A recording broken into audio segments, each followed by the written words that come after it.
Warning: the following podcast contains violent scenes that may be unsettling to some listeners. Listener discretion is advised. In 1942, in the cold desert of a small border town in Texas, a group of kind are kidnapped and mass embraced by members of the fanatical sect, the Sabbat. Out of this group, only a handful survived, and through rituals and mentorship they became the pack known as the Pale Riders. Representing the Sword of Cain, they are wielded by a mentor to cut deep wounds within the heartland of Mexico to the enemies of the Sabbat. Juarez on Fire is a Vampire the Masquerade Sabbat chronicle that follows the Pale Riders pack that consists of Mitch, a Lazombra played by Adam, Coyote, a Ravenos anti-tribute played by Alex, Eldrick, a Caitiff played by David, Jasper, a Bruja anti-tribute played by Joaquin, Cora, a Shimizi played by Slavic, and Richard, a Ventrue anti-tribute played by Tillman. If you'd like to contact us, you can find us on Twitter at twin_cities_VTM or on Facebook at Twin Cities by Night. We hope you enjoy.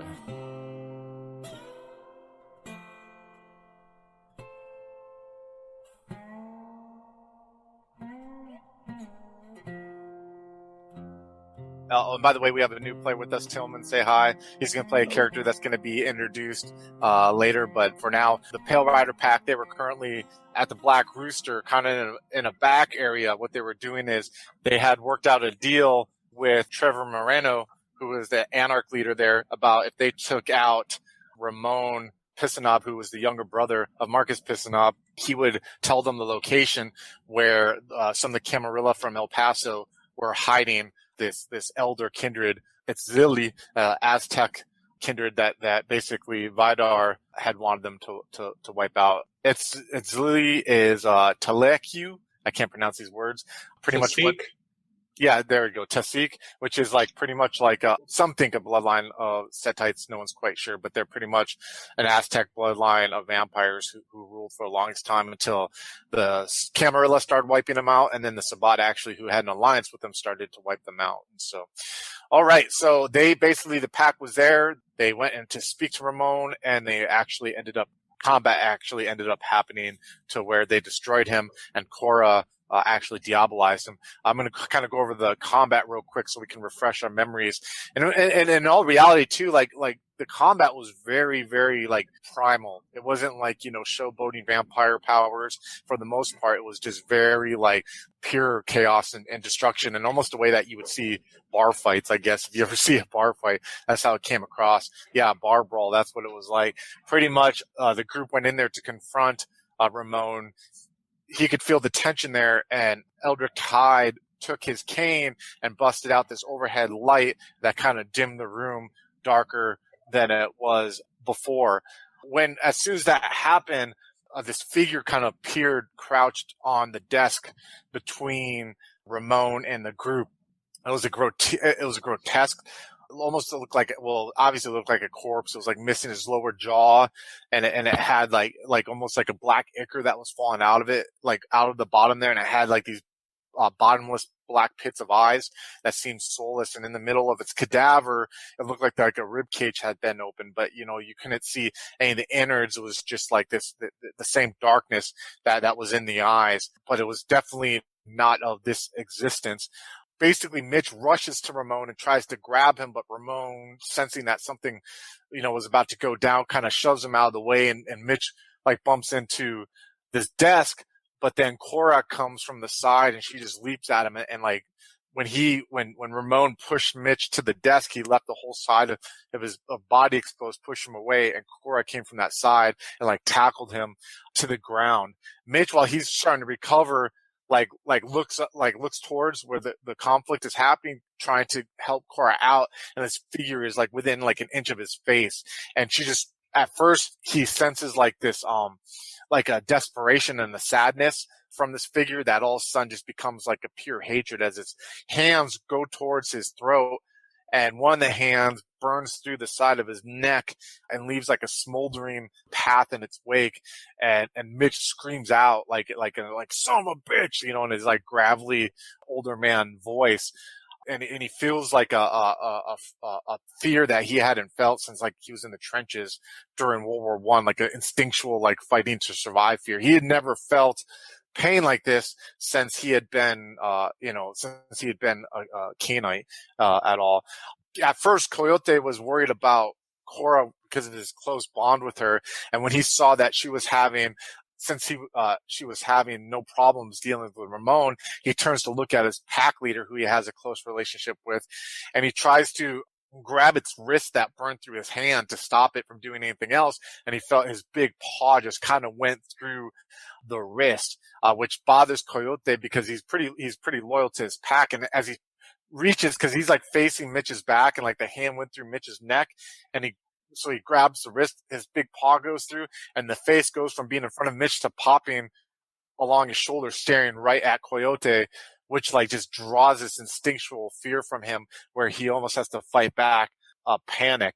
So then there is this like, while this is going on, everyone starts feeling this eeriness in the room.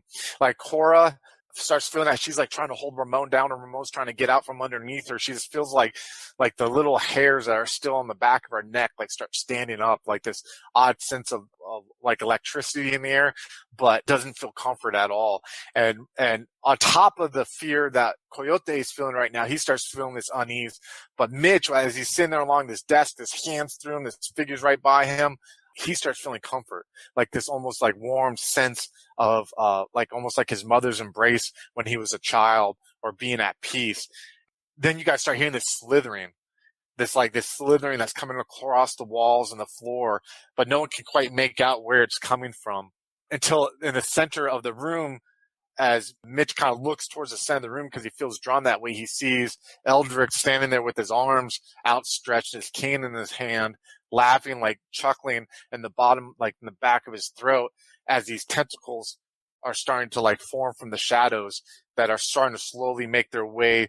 Two of them are starting to make their way towards Ramon, and the other two are starting to make their ways towards this horrific figure that currently has Coyote has caught the attention of. Mitch, just with this newfound sense of like, okay, that fear's out of him, knowing that he has to step up as the pack leader, and also feeling this comfort of something familiar, because even though Mitch doesn't have a tenebration, he's still a Zombra, and he still feels like a closeness and a one to the abyss. He just like dives, doesn't care what, kind of like almost dives through this figure that's before him, and just like lands on top of Ramon and a little bit on top of Cora, and he continues to hold Ramon down. And he takes his bayonet that he has, that he keeps, this old World War I bayonet, and he just like starts stabbing the shit out of his chest, like where he can even just get it to the chest or the side of the neck or wherever he can get on Ramon. Coyote at this time is starting to like freak out because he's trying to do whatever he can to this thing that is in front of him. He's like trying to like throw things at it. He's trying to like rip his hands into it, and he can't get this thing to stop until these tentacles start coming up and swarming up to them, and like that even freaks out Coyote more, where he like backs up even more, and he sees these two large tentacles wrap into this transparent almost figure that's in front of him, and it starts almost like trying to rip it apart. It's almost like, and I said in the last session, like a water puddle. When you're a kid and you saw one, you'd go like this with your hands, and some of it would come back and some of it wouldn't, and that's almost like what is going on with these tentacles, where you can see this form, this apparition start to try to keep its form, but little parts of it are disintegrating, and these two tentacles are lashing in front of it. And this is like literally happening like a foot and a half in front of Coyote. He just sees these 2 foot in diameter tentacles just ripping through this thing, and he's like, what the? It's almost like, a lack of a better term, like a bad acid trip that just like popped up in front of him. But unlike chemistry, which Coyote is familiar with, this isn't an illusion. This is something that's real, but not of this plane, which even adds to that fear more. Mitch is sitting there stabbing at Ramon, and all of a sudden Cora just seeing his blood popping out, hearing like the blood like hit the floor, just starting to like just being drawn into the beast, just lets the beast go in a way and just latches on to the neck of Ramon and starts like just feeding off his vitae.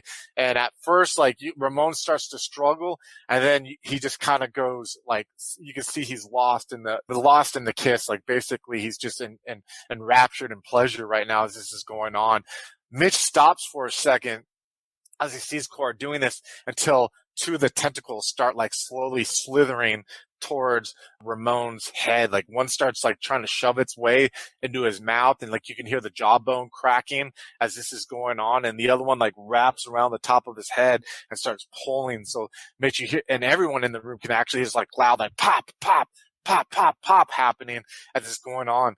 Coyote's sitting there freaking out, seeing this thing in front of him, but also the spirit turns, the apparition turns around and just like dives towards the two that are on top of Ramon, until all at one moment, Ramon's body just seems to, Mitch, you feel this? It seems to like almost like expand just a little bit and then just collapses within itself as there's like a heap of dust and ash that kind of just like hits the floor.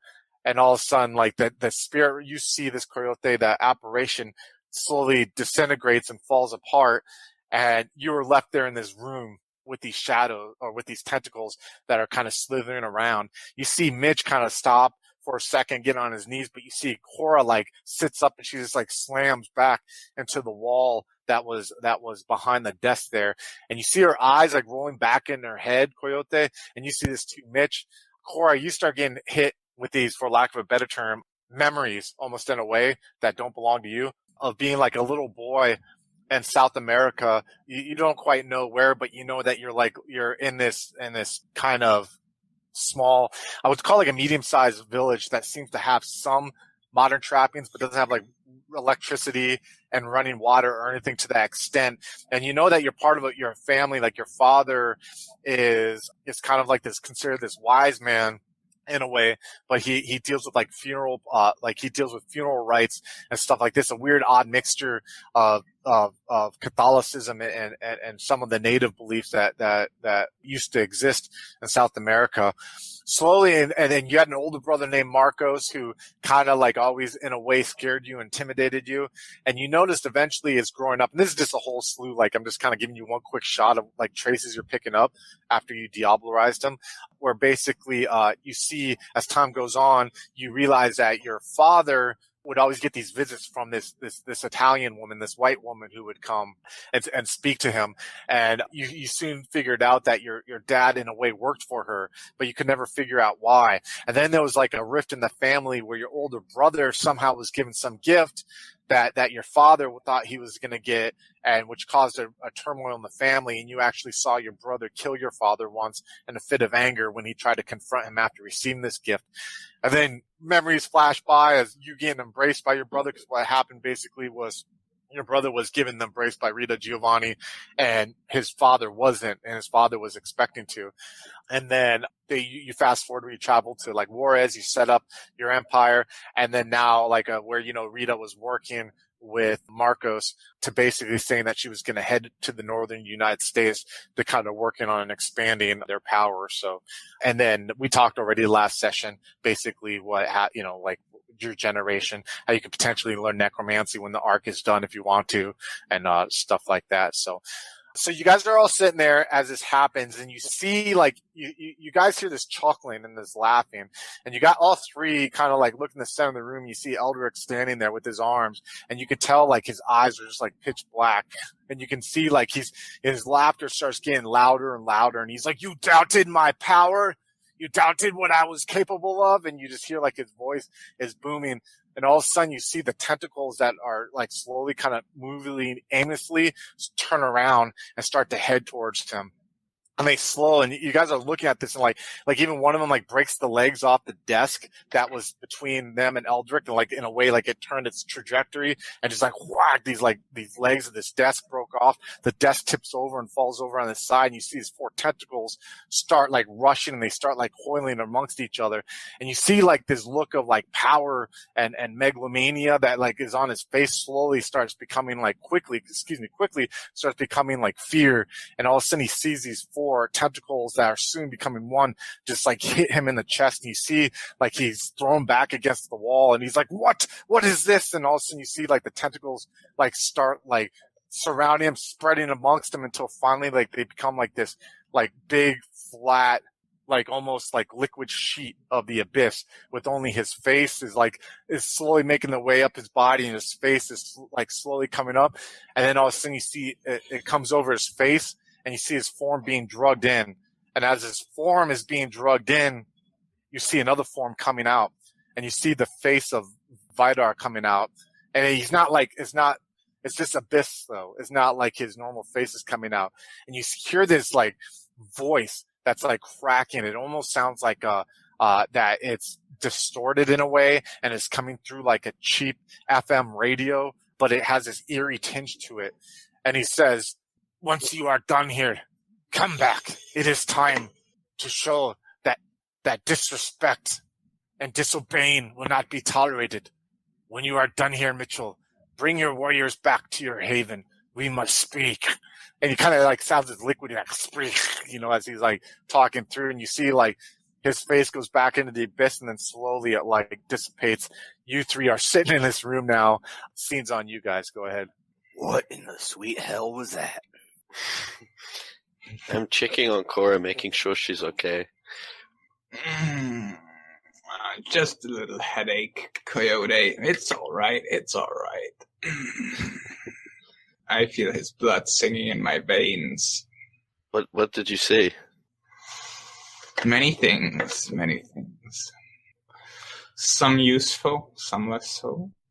Okay. But I feel closer to Kane. What happened to that pendejo, Aldrich? What the hell was that? We better ask Vidar, I think.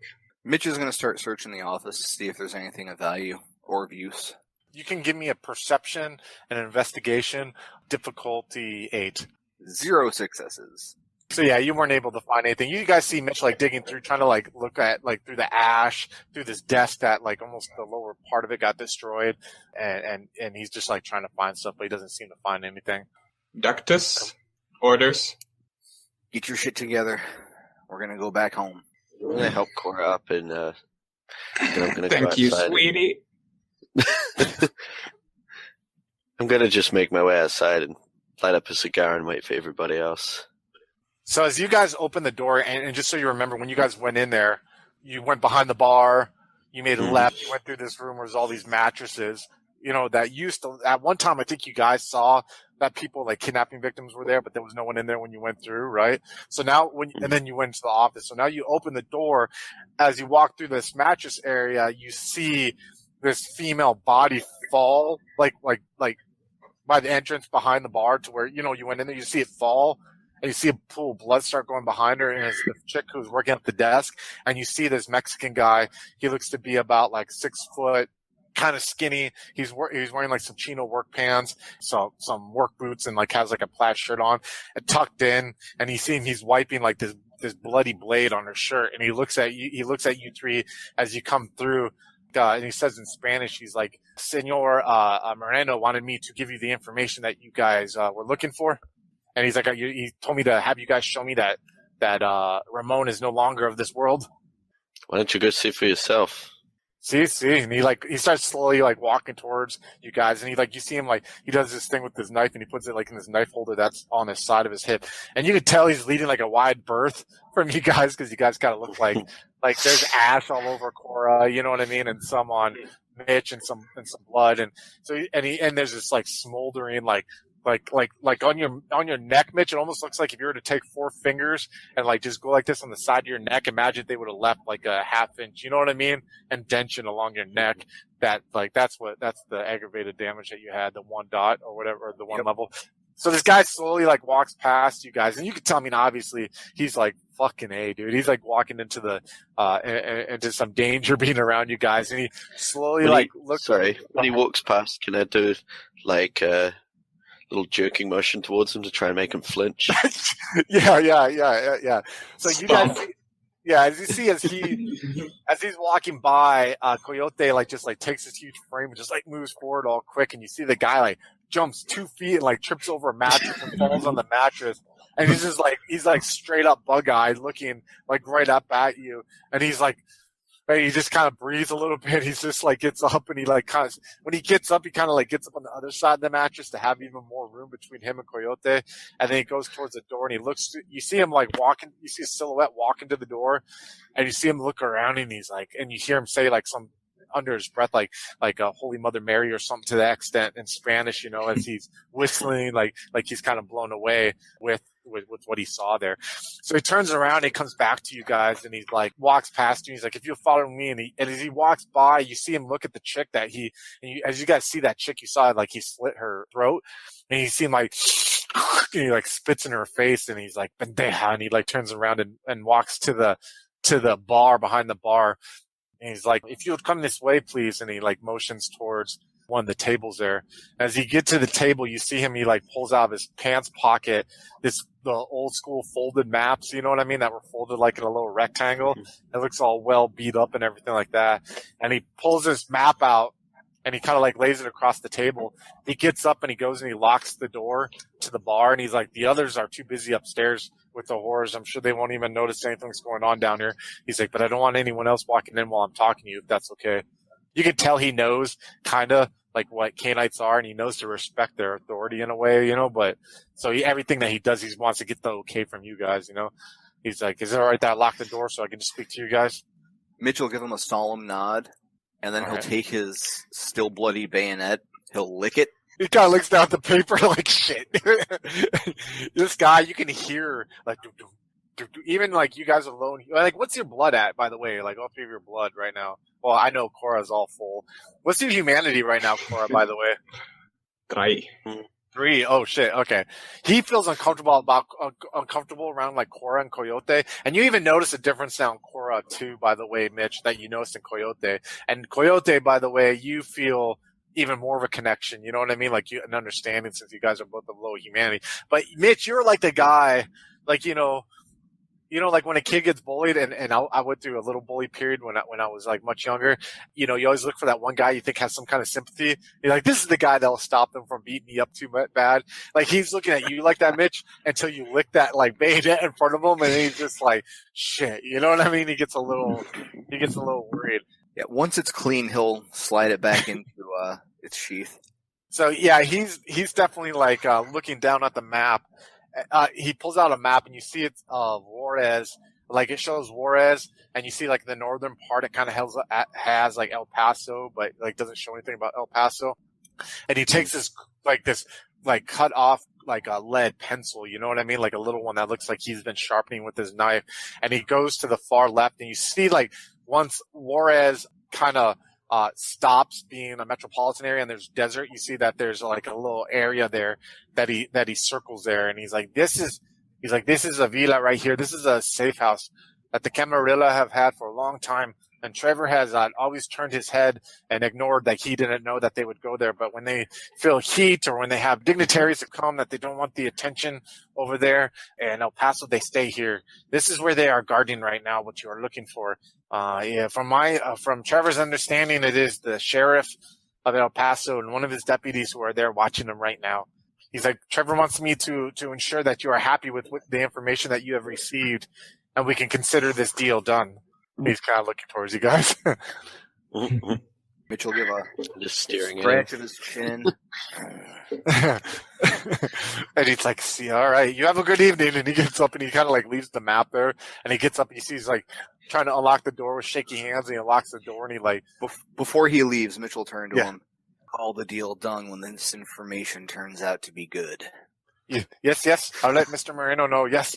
And he like he slams the door and runs off. Now you understand, by the way, like the reason that this guy was so much more intimidated by you guys than Trevor and them, because you guys have fucking Humanity 3, and like, I don't think anyone in Trevor Moreno's gang, you know what I mean, has that low, seeing that they pretty much still play human and all that jazz. So, all right, scene's on you guys. Go ahead. All right, Mitch will grab the map, fold it back up, and stick it in his front pocket. Who's driving? Don't we have Eldritch's car? Yeah, you guys have Eldrick's car, yeah. I'm going to drive that. Now, do you guys want to do any talking on the drive back, or it's your call if you guys want to do a scene, or if you guys want to, we can cut to the next scene. It's all on you guys. I'll help. Girl will Gray sit on the back. Yeah. And she'll sit on the back and put her feet on like the front seat or something, just to make sure, make a mess there. Mitch is going to turn inward and become very contemplative.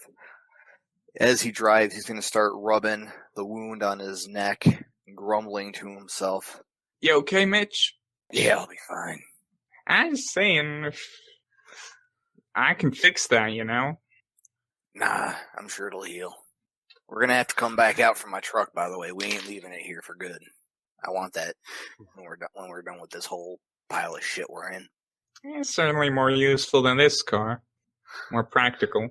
I'm gonna turn to Cora and say, what was that thing we were fighting? If we come across another one of those, I want to know how to deal with it this time. I ain't so sure, but I'm sure Lord Vider will know. Okay. Actually, this is a good opportunity because I want to treat Diablo kind of different than just like you get generation, you can learn a discipline. I want like to treat it almost in a way like Dune. Have you guys read Dune with like the other memories aspect of Dune? Reading it right now, actually. Oh, best book ever, man! My favorite book after it. Totally. So, love it. All right, so let's do this, Cora. You have a memory, like a fleeting glimpse of like this worker. Because just for you guys know, from like Juarez history, there was a massive deportation that happened, like in the 20s or the 30s, that led a lot of Mexicans from the States, forced them to go back into Mexico. But in a way, it made Juarez like kind of like a booming industry town. And then you add the prohibition that happened to that, and it just like all these people came to Juarez to start getting good paying jobs, and the prohibition to make money off of that. So with a lot of people coming from smaller Mexican towns, it leads to a lot of people missing, right? A lot of people end up missing, their families don't hear back from them ever again. And you catching these glimpses of memories of Marcos and Ramon in a way, but it's definitely more Marcos like torturing this girl.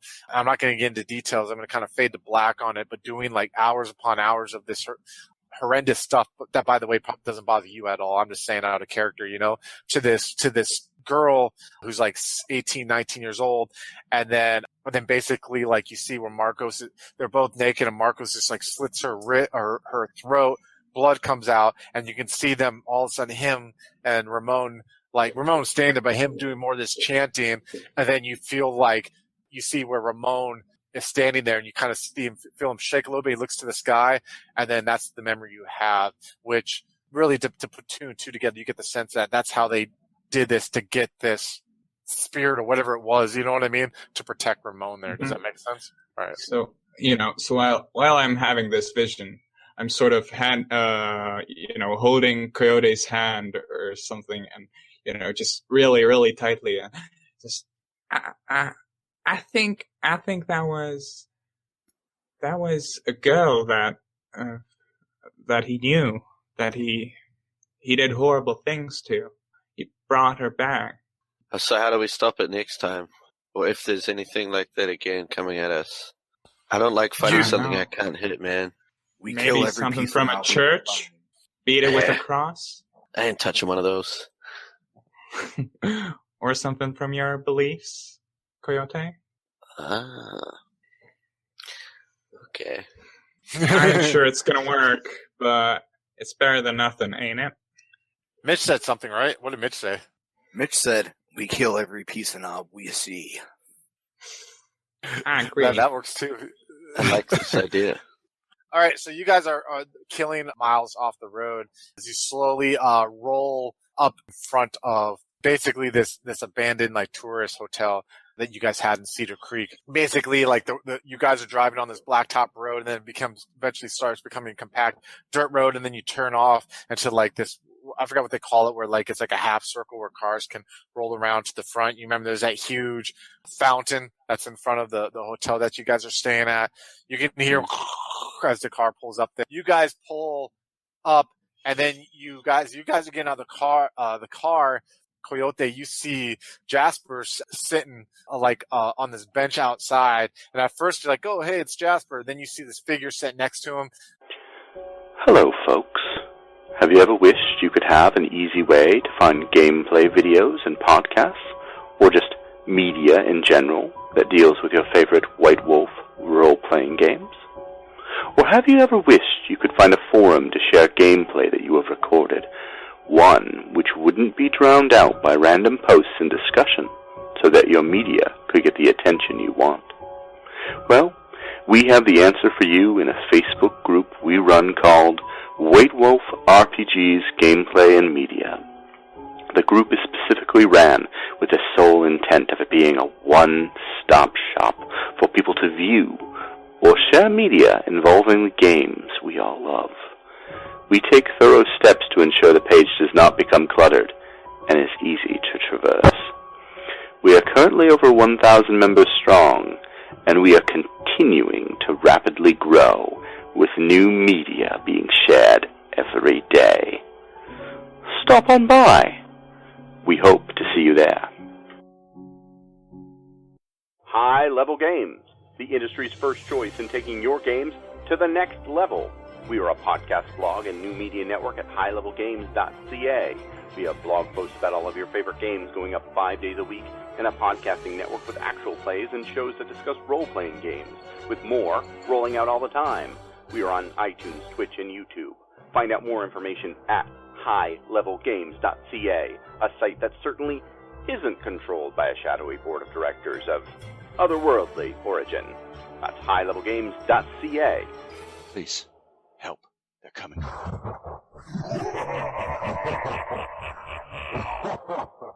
The mission seems simple enough, don't they always? Simple sweep and flush out operation.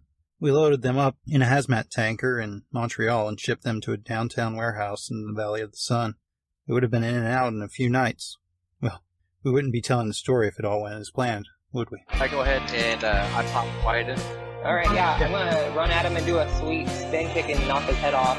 We're waiting to see whether or not the abomination kills us. Shufflehead Chronicles is available on the Critical Hints feed. Search for Critical Hints in iTunes, Google Play, or any other podcatcher. I don't think this is how. No.